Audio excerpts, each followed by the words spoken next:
Oh no, my microphone was off. Well, that is not good. Hey, Nancy, are you still there? And if so, can you hear me now? That is embarrassing. I'm going to keep talking, and hopefully now that I've turned my microphone on, it is going to work. Um, that stinks. Should be good now, though. Give me a heads up. All right, so I'm going to keep talking. Hopefully it's working. Thank you very much, Nancy. So I guess I'll start over real quick. So with that all being said, this today's live is just me. It's all going to be awesome. Thanks. Um, my microphone has a switch, and if I don't turn it on, it doesn't allow sound to travel through it. Anyway, so today's live is going to be just me. We're going to be talking about kind of is there something that we can do to get our dogs to get it to click the training. So I want to dive into. Hi Nancy. I want to dive into when will it click, because that is kind of the title and that's a common thing. And what basically, what does it mean to our dogs? What does it mean to us? And so diving in, what does it mean to us? And I think, as I was saying, but y'all couldn't hear me, when we get started with training, we kind of think, okay, this is what I want to happen. And at what point will it click? Or, you're already working on it and you're thinking, okay, why isn't it clicking yet? And clicking means when is the kind of, to us, I think it means when is the old behavior going to be gone and the new behavior going to be there? And I think for a lot of us too, it also means when can we stop doing the training and when will it have clicked? And so therefore we don't have to do anything. I'm speaking for myself in terms of what I think about this and what a lot of clients might think. So I could be wrong in terms of how you think about that, but that's what we'll be touching on briefly to start. So to a dog, well, again, let's go with the human. So we put a lot of work in. We want to get our dogs to, for instance, stop barking at other dogs. We want to turn, for instance, the sight of another dog into kind of the cue to do a behavior for us. And if we do a lot of repetition, the hope would be that at one point it's going to click and, all of a sudden our dogs will stop barking at other dogs, just as an example. And it doesn't necessarily work that way. I think, for us personally, if something like in human terms, if something clicks, like, oh, I just couldn't figure this out, and then all of a sudden it clicked, I just got it. It makes sense. Now I can do it. Well, that's something maybe if I'm like trying to figure out a math problem and I figure out the formula and it clicks and now I can do that, or maybe a puzzle or something, and then the way to do it kind of clicks, like maybe a Rubik's Cube or something. But when it comes to dogs and behaviors, it's never going to necessarily click in the way that you may hope that it does. I do think there is a variation to that, though. So let me use V as the example. If we're walking down the street, he's lying here taking a nap. If we're walking down the street and he sees another dog, he has gotten so good at seeing the dog and checking back in with me, because I've done it so much, but not just because I've done it, but because I've rewarded the behavior. So he has basically come to terms with, oh, there's a dog. That means I look back at dad and I get something good. Could we consider that clicking? Has that clicked for him? I guess we could potentially label it that way, but I will tell you that if I stopped rewarding him for those behaviors, his looking at me behavior would decrease and his looking at dogs and probably barking at dogs behavior would increase. So has it truly clicked? So depending on how we label it, maybe yes, maybe no. I mean, but if we look at it in the grand scheme of things, it's really behavior. Anything that our dogs do, if he is barking out of the window, he's doing it because it makes sense to him. If he is digging a hole, it makes sense. And for us to say, all right, stop digging the hole, don't do that, it's not just going to click and all of a sudden it doesn't happen. So all behavior is driven by its reinforcement history. So reinforcement meaning basically reward history. Pretty much every unwanted behavior is not really, it's good for them. They're enjoying pretty much all those behaviors so much that those behaviors are being rewarded and they're doing them more and more and more. So for us to say, hey, I want you to do this instead, we're kind of fighting what they naturally want to do. And so therefore we have to follow a careful plan that consists of teaching them what we want, providing the rewards or reinforcement for the things that we want. But more importantly, or maybe not more importantly, but equally as important, we have to stop our dogs from being rewarded for the unwanted stuff. So the whole clicking thing, I just don't think that we should think of it as, when is it going to click? Because it's just not going to necessarily click in that way. So if you are really working on something and you want to really accomplish that goal, the best thing that we can do is work up to a point where our dogs are capable of doing the behavior that we want. Um, and hopefully, if we do it correctly, I mean, if we do it correctly, we can get our dogs to do a lot of that behavior for less reward. And for them, it's equally as reinforcing because they have learned that working for such amount of time equals getting something good. Um, with here's an example. Let's say I've got two dogs, Rosa and V. They're both sleeping. That's what happens when you have older dogs. It clicks. They sleep. um, let's say at lunchtime or dinner time, I want them in the kitchen with me, but I really don't want them right at the table trying to grab food from my son. Let's just use that as the example. So alternatively, what I have them do to standing there, what I can have them do is lie down and stay. Now, if I were to take them as brand new dogs, have never had any sort of training before, it's going to take a lot of training to get them there. We'll have to teach them to stay with distractions, stay while we walk away, stay while we sit down, all that. And if I sit here and think, okay, well, I'm going to put all this work in, but at some point I know it's just going to click and I don't have to really do much anymore, it's kind of the wrong mentality. And I'll tell you why. Because if we stop doing the things that we're doing, our dogs are going to drift back to whatever makes sense to them. I know if I was hungry, I'm going to hang out close to wherever the food is. That's just what we would do. That's what like our motivation is, to be close to it. Maybe a crumb drops or something so we can eat it. Now, here's the deal. If we take our dogs, so like Rosa and V, for example, we can pretty much put them in downstays. And I mean, I would say it's as close to what a person would assume is clicking as possible. Meaning I can say, hey, come here, guys, downstay. My wife or myself, we can have them stay there for a good amount of time and reward them very, very randomly. And they're more than willing to do it. Why? Well, we've built up to that. So this isn't something that we just incorporated overnight, where all of a sudden we expect our dogs to stay still for 5, 6, 7, 8 minutes before they get rewarded. That's very unlikely, and it's really not going to work. So therefore, it's not going to click. Now, if we teach them how to stay with all these distractions, excuse me, with all these distractions, and then we incorporate teaching them how to stay for longer periods of time between rewards, what we end up having are dogs that are able to, I mean, they're all technically able, but are willing and able to do the behavior for a longer period of time between rewards. So look at it that way. We have our goal that we're trying to accomplish. We have to kind of build up to it. But once we get there, it's never just done. So, and if it were done, then I guess we could say that it clicks and now our dogs will just do those behaviors. But it's just not the case. If I use that downstay example, my dogs, for example, lying down, they're got their hips to the side. They probably have their heads down. They're not lying there just like waiting. In the beginning they are, but as you do this for a lot of time, for example, they start to just relax and they go, okay, I'm just going to hang out here. Eventually, they probably will fall asleep, and then maybe I don't have to reward them for sleeping. But at that point, if you have a young dog, they're not just going to fall asleep. With my older dogs, they might, but nonetheless, I'm not going to say that it clicks. It's just something that when you put a lot of work into, the behavior becomes easier for them. It becomes easier for you, but you still have to reward them. Um, so let's look at it this way too. If you were to take a dog like from a shelter, for example, bring it into your home, you can probably accomplish things pretty quickly. I'm just using like a broad, just in general, because that dog hasn't necessarily rehearsed these unwanted behaviors with you. There isn't a lot of repetition and a lot of rewards or reinforcement for doing certain unwanted behaviors. So it might be something that you could work on a little bit quicker. Whereas if you take a dog that you've had in your home for, I don't know, let's say 3 years, and your dog for 3 years straight has had its nose on the table, jumping up there, grabbing stuff. And all of a sudden you're like, you know what? I would like to teach you how to lie down and stay. You've got a lot of catching up to do. How many times has your dog jumped on the table and gotten something good? Or how many times has your dog been next to the table and something has fallen on the ground and he's eaten it up? How many times? And you probably can't answer that.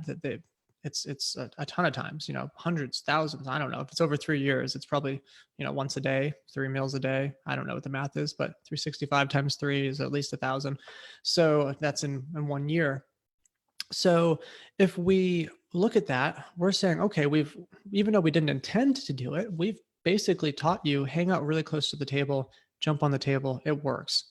I would say that clicks. So now all of a sudden we're going to say, okay, I want you to do something else. And I would really like that to click. Well, so again, point being, it's never going to truly click. What it's going to be is we have to teach the behavior that we want, get them to do it. For a longer period of time in between rewards, they can start to settle. But if my dog has been rehearsing something for 3 years and being rewarded for it for 3 years, how long is it going to take for them to stop that behavior and do the new behavior? I don't have an answer for that. I'll tell you, it's not going to be overnight. Um, it's pretty astounding how quickly we can change it. And if we look at, I mean, it's not going to take 3 years to change it and put a new behavior in place, but I mean, within a few weeks, you can make a lot of headway. And if you think about the balance, well, it took 3 years to get to the point where we're at now, where my dog is really good at jumping on tables and being close to the table. But just in a matter of weeks, my dog is really good at staying a few feet away from the table and lying down and staying. It's really amazing. It really, really is. Dogs are amazing how quickly we can teach them things. You know how they can maintain behaviors for longer periods of times if we do it correctly. So, I mean, I think that there's a level of patience that we definitely need to maintain. Um, any behavior, whether it's stuff that we as humans do, or of course, we're talking about dogs here, it's something that it's going to take some time to stop the unwanted behavior. Now, there's a couple things we can do with that too. We could focus solely on rewarding the behavior that we want. So we could say, hey, let me teach you how to lie down and stay. This is out of the context, meaning I'm just going to have you in the kitchen, no food or anything involved. Let's just go through like a typical stay plan, and then we incorporate stay on the table. Excuse me, not stay on the table, food on the table. We don't want them to stay on the table. We incorporate that. What we end up having is at least a little bit of a foundation for them to succeed. But with that being said, there's still, when we incorporate that into the real context, it's time to eat, they're going to most likely be breaking their stay a lot and going investigating. Well, then we just have to keep repeating, nope, come on back down, down, stay. We'd have to, kind of alter how quickly or how frequently we are rewarding them. So we'd have to do that more. But with that being said, we can also institute some punishment in there. And I know punishment has like a negative, people have negative association with it. But this is what we could do. We could simply say, hey, if you stay in the down, you get rewarded. If you do happen to get up and break your stay, I'm going to have you leave the kitchen for 30 to 60 seconds, and you can come back and try again. If we also add that in, it's a way that we can do it without hurting or scaring them, but it's a great way to decrease the behavior of getting up and going for the table. Again, if we've got 3 years, I'm just using that as our magic number, 3 years of history of jumping up and trying to, get stuff off the table, for example, it's going to take a while. And so if we just simply focus on rewarding a new behavior, it can work. But if we mix in, hey, if you do the unwanted behavior, you're out of here. If we mix that in as well, you'll notice that it'll go a little bit quicker. So, excuse me. Again, it all comes down to what makes sense to our dogs. It makes sense for our dogs to do the behaviors that we ask them to do if we've taught them those behaviors, but also if we continue to reward those behaviors. Whereas it does not make sense if we're not rewarding those behaviors. The whole because I said so thing doesn't, I mean, unless I'm like scaring my dog or being really, really stern, which is going to then potentially frighten them a bit, that stuff's not going to work. And it's not necessarily fun either for the human or the dog to have to be stern all the time, when we can just simply say, hey, come here, good dog, down, stay, and randomly reward them. But as soon as we stop rewarding them, that behavior is going to dry up. And so we're going to have less down, stay, and we're going to have more getting up and checking out the table. What you're going to see in that scenario, and again, we're kind of going with, I'm just picked this as the example, but if we continue with that, you're going to get very frustrated because you're going to say, well, darn it, my dog keeps getting up. But then we're not rewarding the downstay anymore. Our dogs are going to go back to whatever works, especially whatever has a history of working most. So naturally, again, most dogs are going to want to hang out by the table because that's where the smelly food is. So that's just potentially going to happen on its own. But also, if we have a history of this, 3 years of this, oh goodness gracious, they're going to keep going back. Cheryl said, I broke the dog of eating nasty stuff in the yard by using a reward and negative, taking her right back in the house for a couple minutes when she ate something. Yeah. So Cheryl basically said, hey, if you get into stuff out in the yard, you're not going to be allowed in the yard anymore. That's a good, good example of it. And it comes down to, if they continue to do the unwanted behavior, whatever the context, going back to, is it going to click, or when will it click? You're never going to have any sort of version of that. And again, just to reiterate, like the whole clicking thing, I think I said this when I was actually, when my microphone was working. And it's never going to click for a dog in the way that we would think it's going to. So I think I said this, and I think y'all heard it, but I'm going to repeat it because repetition is important. I might figure out how to do the Rubik's Cube. Maybe it clicks. I have not figured that out. I haven't tried it. I might want to do that someday. But nonetheless, it would click. And there's certain formulas that you can do. And you could say, okay, it clicks. I can read the cube. I know the formula, and it's clicked. So you can figure out things like that. Dogs are not going to necessarily go, oh, okay, this is what I'm supposed to do in this moment. Aha, let me just do that. It doesn't necessarily work that way. What ends up happening is dogs are doing whatever works in the moment, or whatever has a history of working.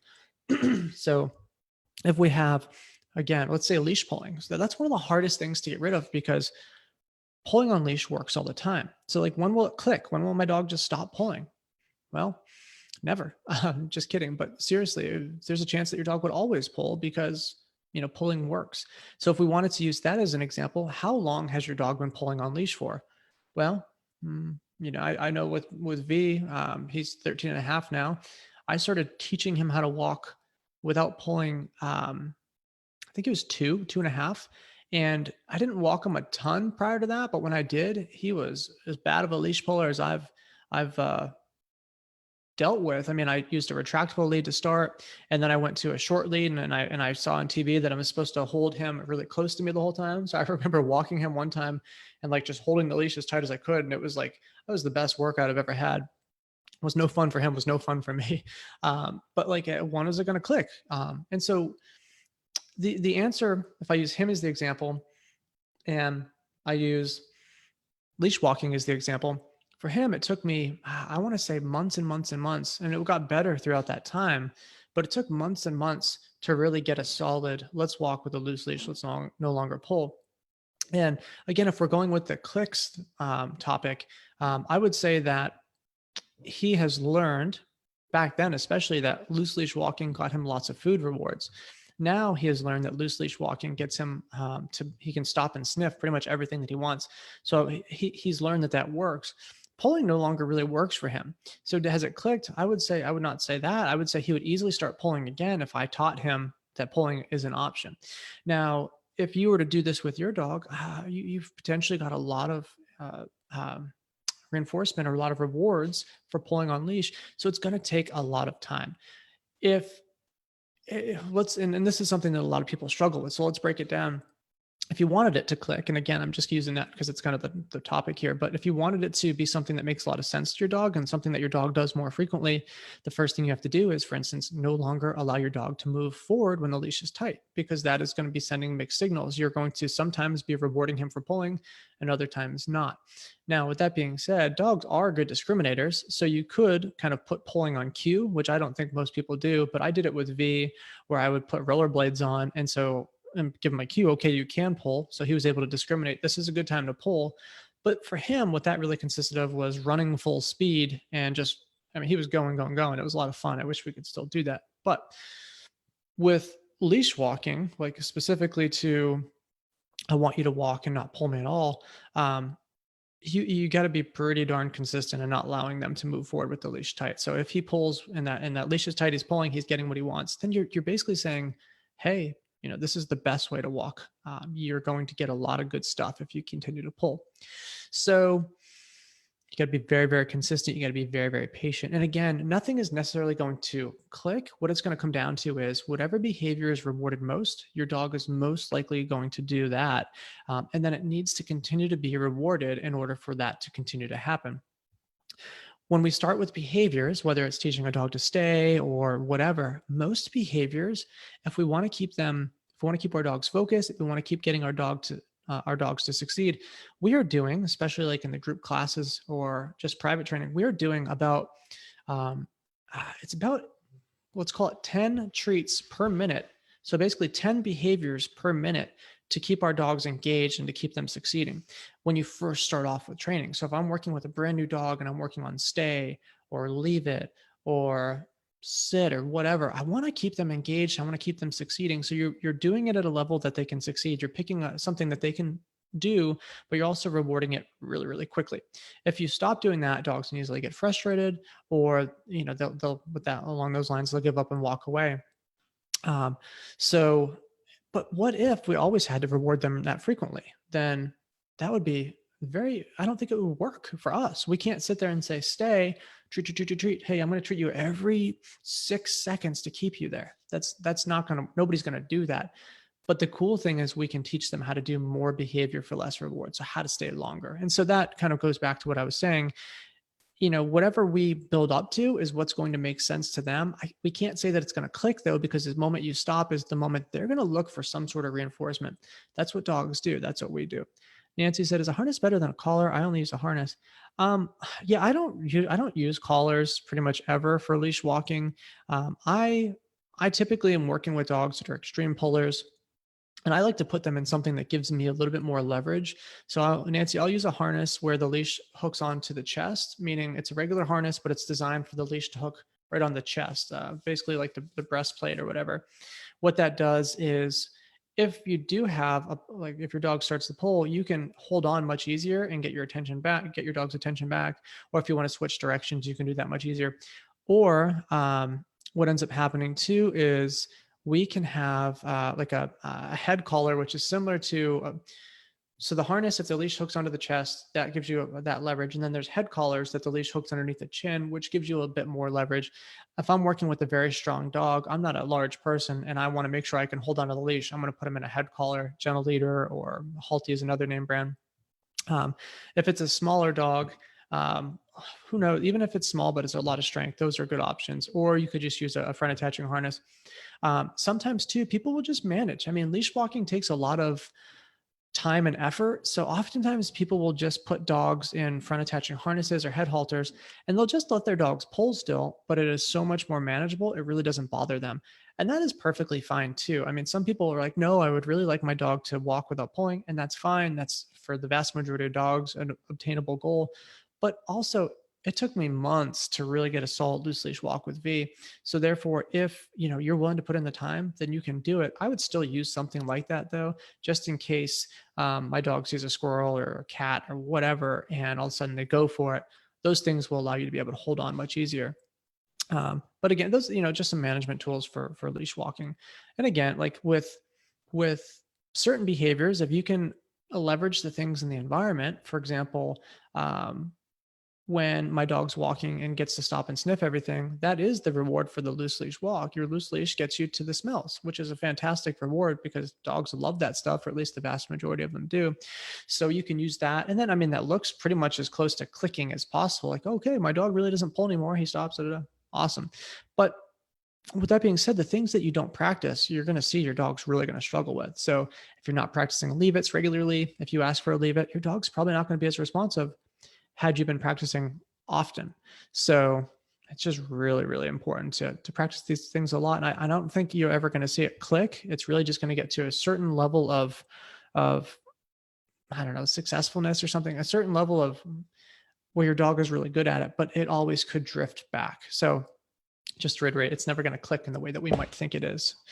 So for your own sanity, remember, behavior is either getting better or getting worse. It kind of depends on what you're doing. So if you're allowing your dog to do the unwanted stuff, and that unwanted stuff is, well, if your dog's doing it, I can almost guarantee it that your dog is being rewarded for it just by things in the environment. So, whether it's whatever, any example you can think of, if your dog continues to do it, it's probably being rewarded. So those things, if we allow that to continue to happen, they're always going to happen. And those are the things that your dog's going to drift back towards.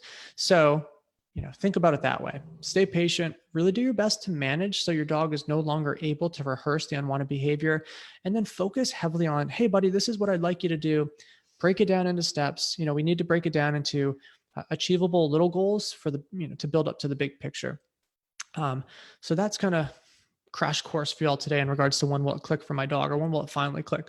Now, if y'all need help with this, we've got some, digital course options that are relatively inexpensive, or we do online training too. Or obviously if y'all in Ohio, or if you're in Ohio or Tennessee, we've got some in-person stuff too. But, you know, this stuff, we can teach our dogs a lot if we stay patient, break it down into achievable goals, and we make sure that they are not getting rewarded for the unwanted behavior. So that's all I got for y'all today. Thanks for watching. Next week, there will be no live, but we will resume again the following week. So thank you very much. Have a good one. I'll see y'all in 2 weeks. Bye.